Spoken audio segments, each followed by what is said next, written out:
بلاول بھٹو زرداری سیاست میں حادثاتی طور پہ تو نہیں آئے، سیاست ان کی گھٹی میں شامل ہے، شاید وہ واحد سیاستدان ہے جن کے خاندان میں تقریباً ہر شخص نے قربانی دی۔ نانا ذوالفقار علی بھٹو سولی چڑھے، دونوں ماموں میر شاہ نواز بھٹو اور میر مرتضیٰ بھٹو پرسرار حالات میں جان سے گئے، والدہ کی بھرے جلسے میں شہادت ہوئی، والد نے ایک طویل عرصے تک جیل کاٹی، تو قربانیوں کی اس طویل فہرست کی وجہ وہ خود کو سندھ کا وارث کہتے ہیں، وزارت عظمیٰ کے منصب کو اپنا حق سمجھتے ہیں۔ نہ جانے کیوں وہ جو ہی اقتدار کی کرسی کے قریب پہنچتے ہیں تو کرسی تھوڑا سرک کے کچھ اور دور ہو جاتی ہے۔ 2018 میں تبدیلی کی ہوا چلی اور عمران خان بازی لے اڑا۔ 2022 میں عمران خان کے خلاف تحریک عدم اعتماد کامیاب ہوئی تو وزارت عظمیٰ کا منصب شہباز شریف کے حصے میں چلا گیا۔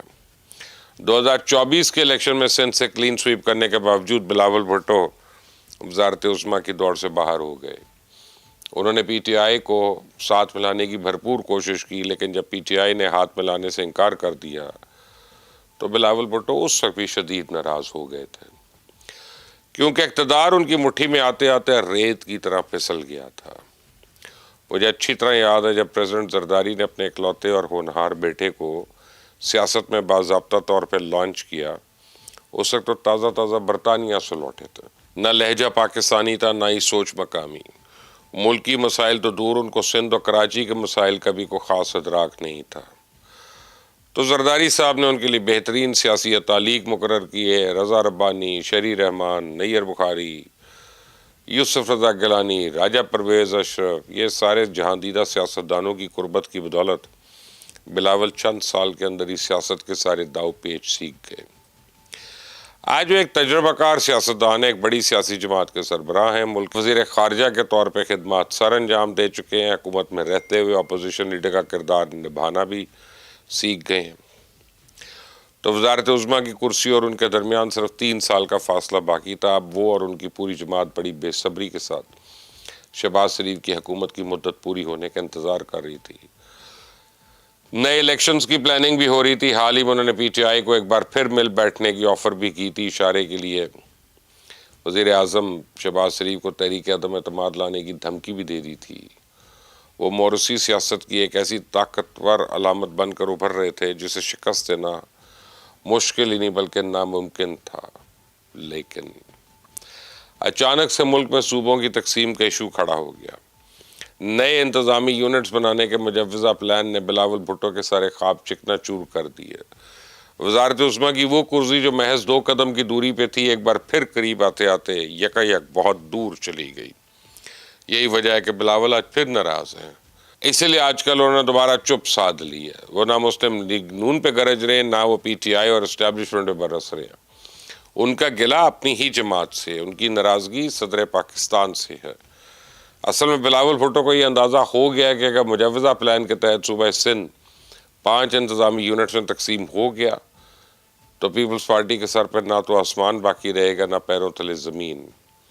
آپ یقیناً میری اس بات پہ حیران ہوں گے کہ نئے صوبے یا انتظامی یونٹس پیپلز پارٹی کی سیاست بلاول بھٹو کے مستقبل پہ کیسے اثر انداز ہوں گے۔ تو ذرا آپ سمجھیں، پیپلز پارٹی کی سیاسی طاقت کا اصل منبع صوبہ سندھ ہے۔ سندھ میں صرف پیپلز پارٹی ہی واحد سیاسی قوت نہیں ہے، پیر پگاڑا کی مسلم لیگ، فنکشنل لیگ بھی تقریباً 4 ضلعوں میں صوبائی اسمبلی کی 4-6 نشستیں ہر الیکشن میں نکال سکتی ہے۔ اسی قوم پرست سیاسی جماعتوں کا ایک پریشر گروپ بھی اندرون سندھ موجود ہے۔ سکھر اور لڑکانہ ڈویژن میں مولانا فضل الرحمان کی جے یو آئی ایف کا اچھا خاصا ووٹ بینک ہے۔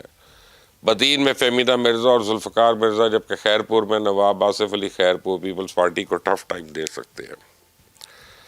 اب یہ وہ تمام دھڑے ہیں جنہیں صدر آصف علی زرداری نے اپنی مفاہمت کی سیاست کے ذریعے پچھاڑا، کسی کو اپنے ساتھ ملایا، کسی کے گرد ایسا حصار کھینچ دیا کہ وہ چلتے ہوئے بھی آگے نہ بڑھ سکا اور تھک ہار کے خاموش ہو کے بیٹھ گیا۔ نواب آف خیرپور، ذوالفقار مرزا، پیر پگاڑا اس کی زندہ مثالیں ہیں۔ یہ لوگ عرصہ دراز سے خاموش ہیں، ان میں سے بعض تو وقتی طور پہ سیاست سے لا تعلق بھی ہو گئے یا لا تعلق کر دیے گئے، لیکن ایسا نہیں ہے کہ وہ سندھ کی سیاست میں اجنبی ہیں۔ ان سب کا اپنے اپنے حلقوں میں مناسب ووٹ بینک موجود ہے. وہ پیپلز پارٹی کا مقابلہ کرنے کی پوزیشن میں ہیں اگر ان کو لیول پلینگ فیلڈ ملے تو. وہ اندرون سندھ کے ہر ضلع میں پیپلز پارٹی کو مقابلہ ضرور کر سکتے ہیں. تو اگر اب صوبوں کی تقسیم کا مجوزہ منصوبہ دیکھیں تو سندھ کو 5 انتظامی یونٹس میں تقسیم کرنے کا منصوبہ ہے.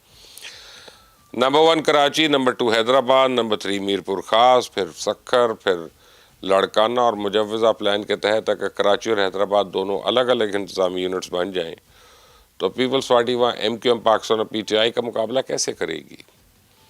اس طرح میرپور خاص ہے مسلم لیگ فنکشنل کی جڑیں انتہائی مضبوط ہیں. وہ مسلم لیگ نون، MQM پاکستان اور PTI کے ساتھ مل کر وہ پیپلز پارٹی کو بہت ٹف ٹائم دے سکتے ہیں. رہ گیا لاڑکانہ اور سکھر، تو دونوں انتظامی یونٹ سے PTI، JUIF، MQM پاکستان قوم پرست جماعتوں کا ایک وسیع ووٹ بینک ہے.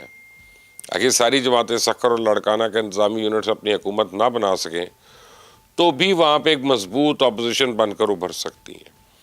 اگر ایسا ہوا تو پیپلز پارٹی کا یہ بیانیہ ختم ہو جائے گا کہ سندھ دھرتی کی اصل وارث ہے. یہ تاثر بھی مٹ جائے گا کہ سندھ میں سیاہ و سفید کی مالک پیپلز پارٹی ہے. نئے انتظامی یونٹس کی بدولت پیپلز پارٹی کا یہ راج سنگھاسن گرنے والا ہے. بلاول بھٹو زرداری کو جس ووٹ بینک کا زوم تھا وہ ووٹ بینک اب تقسیم ہو سکتا ہے. اور یہ تقسیم کسی سیاسی انجینئرنگ کی بدولت نہیں ہوگی بلکہ پیور آرگینک ہوگی. آپ سندھ کے ووٹر کو دوش ہی نہیں دے سکتے. اصل میں پچھلے کئی برسوں سے ان کے پاس پیپلز پارٹی کے ساتھ کوئی دوسرا آپشن ہی نہیں تھا. وہ مجبوری میں تیر پہ ٹپے لگاتے رہے. کل کلاں جب ہر یونین کاؤنسل میں پیپلز پارٹی کے مخالف ٹکر کا امیدوار کھڑا ہو گیا، ووٹرز کے ایک دوسری چوائس دستیاب ہوگی. وہ فیصلہ کرنے میں آزاد ہوگا. اور میں آپ کو گارنٹی دے سکتا ہوں کہ آپ سندھ میں سیاسی جماعتوں کا لیول پلینگ فیلڈ فراہم کریں، پولنگ سٹیشنز کو خوف و دباؤ سے آزاد کر دیں، پوری دنیا کو پتہ چل جائے گا کہ پیپلز پارٹی سندھ کی عوام میں کتنی مقبول ہے. تو بلاول کی ناراضگی اور خاموشی کی اصل وجہ بھی ہے کہ ان کی مقبولیت کا راز کھلنے والا ہے. 15-20 سال کی محنت سے انہوں نے جو بیانیہ بنایا تھا اس بیانیے کی کلئی کھل سکتی ہے. سندھ اب صرف پیپلز پارٹی کی ملکیت نہیں رہے گا بلکہ اس کے مالک سندھی ہوں گے، مہاجر ہوں گے، مسلم لیگ فنکشنل، مسلم لیگ نون، PTI اور JUIF سب اقتدار میں اپنا اپنا شیئر حاصل کریں گے.